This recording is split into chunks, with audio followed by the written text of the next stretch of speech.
Dear students, I am Dr. Manish Singh. I am from Dr. Ram Manohar Lohia, National Law University, Lucknow. I will be discussing a module on qualitative and doctrinal methods in research. The probable learning outcomes of this module are to make you understand the contemporary debate surrounding the qualitative and doctrinal methods of research, to make you understand the meaning and concept of qualitative research, to let you understand the meaning and concept of doctrinal method of research, to encapsulate the methods of conducting doctrinal and qualitative research, to discuss the broad aims and objectives of qualitative and doctrinal methods of research. It also helps you to comprehend the advantages and limitations of qualitative and doctrinal method of research, to also help you understand the distinguishing factors between qualitative and doctrinal methods of research. In this module, we shall discuss the following areas: contemporary discussion on qualitative and doctrinal methods of conducting research. What is doctrinal legal research? Doctrinal method. What is qualitative research? Common elements in every qualitative research and the distinguishing factors. Aims and objectives of qualitative and doctrinal method of research. Basic tools of qualitative and doctrinal research. Advantages and limitations of qualitative and doctrinal methods of research, and finally the summary of what we have learned so far.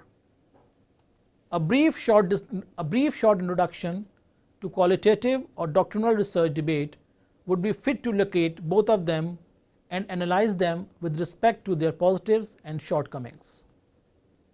Bryman had identified some 11 ways to integrate these two types of researches. According to Bryman, the logic of triangulation means to check for examples of qualitative against doctrinal research.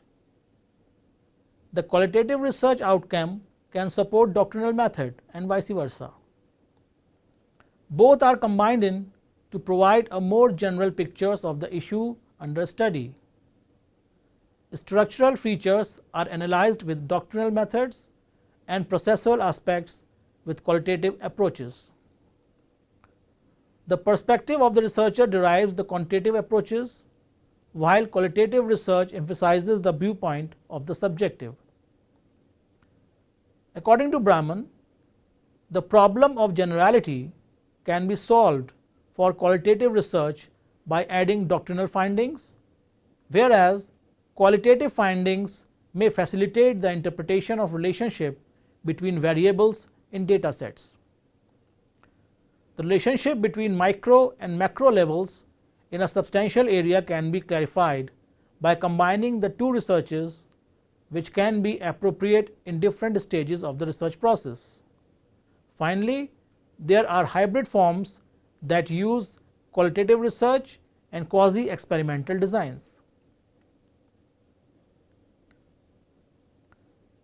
The doctrinal legal research can be defined as research into legal doctrines through analysis of statutory provisions and cases by the application of reasoning. The emphasis is upon analysis of legal rules, principles or doctrines. As compared to non-doctrinal legal research, which aims at research on the relationship of law with society, groups and people. It involves an empirical inquiry into the operation of law, how the doctrine or principle which has been adopted in real world settings. Thus, the doctrinal legal research emphasizes upon research in law focusing.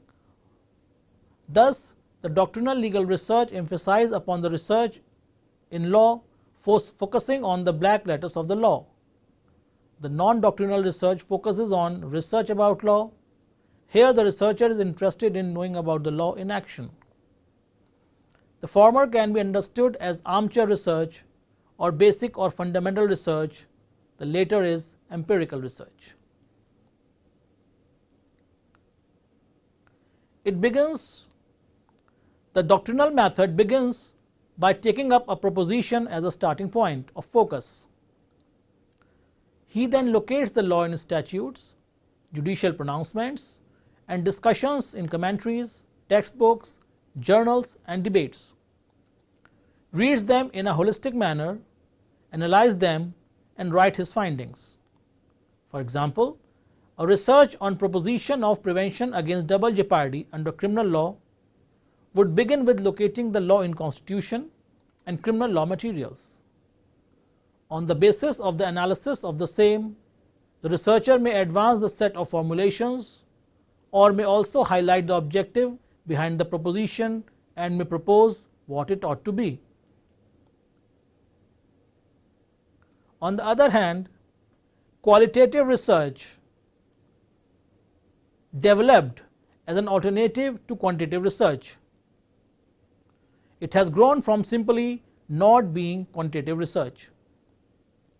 It has gained multiple dimensions now, which can be understood from the general understanding that this research focuses at the real world in order to understand, describe, and explain social phenomena from the inside in multiple ways. It is done by analyzing experiences of individuals or groups, by analyzing interactions and communications, or by analyzing documents. However, the common element is that it seeks to identify how people view the world, what they are doing, or what is happening to them in terms which are meaningful and offer rich insights. There are certain common elements in every qualitative research. They are that every qualitative research, is it methodological, theoretical, epistemological, has certain common elements which can be broadly identified as below. Experiences, interactions, and documents are analyzed in their natural context. Concepts and hypotheses are developed and refined in the process of research. It starts from the idea that theory and method should be appropriate to what is studied. They can be adapted if they do not fit in. Researchers themselves are also an important part of the research process, either due to their own personal experiences or research experiences. It takes cases and context seriously. A major part is dependent on text and documents. Thus, issues of transcribing complex social situations into texts is one of the major concerns of qualitative research. Experiences, interactions, and documents are analyzed in their natural context. Concepts and hypotheses are developed and refined in the process of research. It starts from the idea that theory and method should be appropriate to what is studied. They can be adapted if they do not fit in. Researchers themselves are also an important part of the research process, either due to their own personal experiences or research experiences.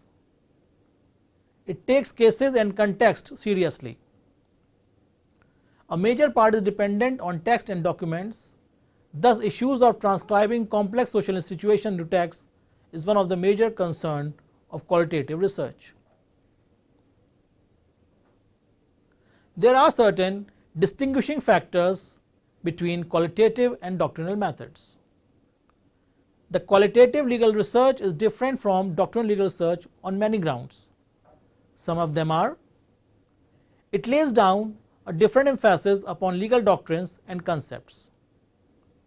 While the emphasis of doctrinal is purely basic and fundamental in exposing the law as it exists, the latter look at it from the perspective of social reality. Qualitative research seeks to answer broader issues as clear from the aims and objectives as would be discussed below.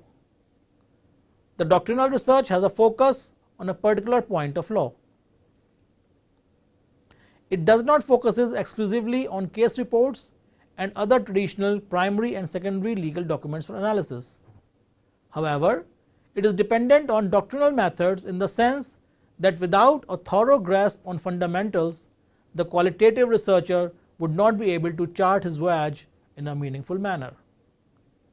It takes a different route for research, which has in focus to analyze law in action as distinguished from law in books.